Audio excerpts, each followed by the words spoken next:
नमस्कार दोस्तों, आज बात करेंगे एक इम्पॉर्टेंट टॉपिक पर और वो टॉपिक ये है कि अब वाइट हाउस यानी अमेरिका ने कहा है पूरे यूरोपियन देशों से कि वो भारत के ऊपर सैंक्शन लगाएं, पेनल्टी लगाएं और जो अमेरिका लाइक वो है पेनल्टी है या टैरिफ है उसको लगाएं। तो आइए इस पूरे घटनाक्रम को समझते हैं और जानने की कोशिश करते हैं कि आखिर वाइट हाउस यानी अमेरिका ऐसा क्यों चाह रहा है और आगे उसका प्लान क्या है।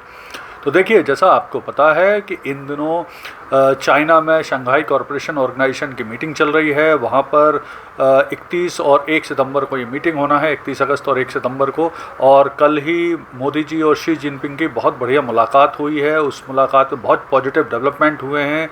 काफ़ी साल बाद शी जिनपिंग और मोदी जी मिले हैं और इसमें काफ़ी डेवलपमेंट हो रहे हैं। स्पेशली दोनों नेता इस बात पर एग्री हैं कि लगभग दुनिया की 1/3 आबादी को बहुत सारी सुविधाएं मिलना चाहिए और बहुत सारे फ़ायदे उनको मिलना चाहिए।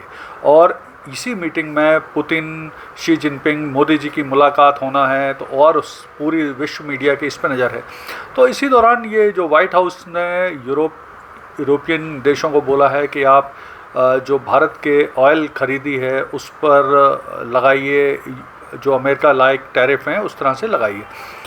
तो इस घटनाक्रम का मतलब वाइट हाउस का बयान क्या है, पहले तो हम वो समझ लेते हैं। तो वाइट हाउस ने कहा है, halt all the oil and gases from New Delhi Europe to copy US tariff. ऐसा वाइट हाउस का कहना है कि यानी आप पूरी तरह से भारत के जो ऑयल वगैरह हैं उसके निर्यात पर रोक लगाइए, उन पर सैंक्शन लगाइए, उन पर टैरिफ लगाइए, ये सब कहना है। क्यों उनका ऐसा कहना है? उनका कहना है कि भारत के ऊपर अमेरिका के टैरिफ तब तक प्रभावी नहीं होंगे जब तक यूरोपियन देश भारत से ऑयल खरीदते रहेंगे, क्योंकि अभी इस तरह की कोई रोक नहीं है कि यूरोपियन देश भारत से ऑयल ना खरीदें, वो लगातार खरीद रहे हैं। और स्थिति यहाँ पर एक चीज़ थोड़ा सा यह भी हम समझ लेते हैं कि भारत पर इस समय 50% अमेरिका के टैरिफ हैं, जिसमें 25% टैरिफ हैं और 25% पेनल्टी टैरिफ हैं जो यूरोप से जो रशिया से ऑयल खरीदने के कारण लगाए गए हैं। यहाँ पर एक चीज़ समझना और ज़रूरी है, जो हिपोक्रेसी है यूरोप की और अमेरिका की, वो भी समझिए। देखिए, भारत रशियन ऑयल का सबसे बड़ा बायर नहीं है, लेकिन टैरिफ अमेरिका ने भारत पर लगाए। दूसरा, अमेरिका और यूरोपियन देश ऑलरेडी रशिया से लगातार इंपोर्ट करते हैं। वे यूरोपियन देश रशिया से गैस खरीदते हैं, रसायन खरीदते हैं। अमेरिका यूरेनियम लेता है, रसायन लेता है, यानी ये देश ले रहे हैं, लेकिन भारत के ऊपर उन्होंने टारगेट करते हुए ये टैरिफ लगाए हैं। और यहाँ पर ये समझना भी ज़रूरी कि ये बेसिकली जो ट्रंप की सनक है, ट्रंप की ही व्यक्तिगत जो ईगो है, मुझे लगता है वो ज़्यादा इसके लिए जिम्मेदार हैं, इस टैरिफ के लिए, ना कि कोई लॉजिकल रीज़न। यहाँ पर ये समझना भी अब ज़रूरी है कि यूरोपियन देश क्या भारत से ऑयल खरीदना बंद कर सकते हैं। देखिए क्या है, यूरोपियन देश लगभग 16% अपना ऑयल और जेट फ्यूल भारत से खरीदते हैं, जो उन्हें काफ़ी सस्ता पड़ता है। इससे उनकी इकोनॉमी में भी बोझ नहीं आता। इसी तरह से यूक्रेन भी अपना 15% डीजल भारत से खरीदता है। तो अगर ये देश भारत से डीजल खरीदना बंद कर दें, भारत से जेट ऑयल फ्यूल खरीदना बंद कर दें, ऑयल खरीदना बंद कर दें, तो इससे निश्चित है भारतीय इकोनॉमी को असर पड़ेगा। लेकिन यूरोप में भी इससे महंगाई बढ़ने की, रिसेशन बढ़ने की संभावना भी बनेगी। तो ऐसा नहीं है कि ये सिर्फ भारत के ऊपर असर डालेंगे, यूरोप पे भी असर डालेंगे।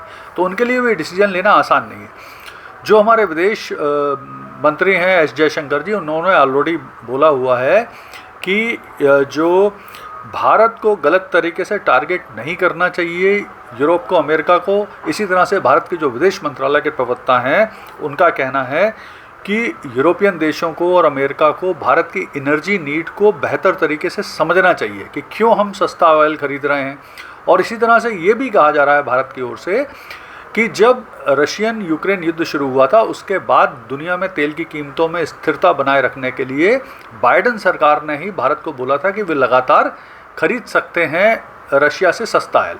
तो ये इस तरह की जो हिपोक्रेसी है, जिस तरह की जो ये दोहरापन है, दोहरा मापदंड है अमेरिका यूरोप का, ये निश्चित तौर पे एक्सपोज किए जाने की इसको ज़रूरत है। अब यहाँ पे हम ये भी समझ लें कि जो ट्रंप हैं, वो ट्रंप हैं पूरे मसले को यूरोप, अमेरिका वर्सेस रूस इंडिया चाइना बनाने की कोशिश भी करने में जुटे हुए हैं, जिससे यूरोप उनके साथ आ सके और जिस तरह से वो करना चाह रहे हैं भारत के खिलाफ, या बाद में अब चाइना के ऊपर भी टैरिफ लगाएंगे तो वो लगा सके।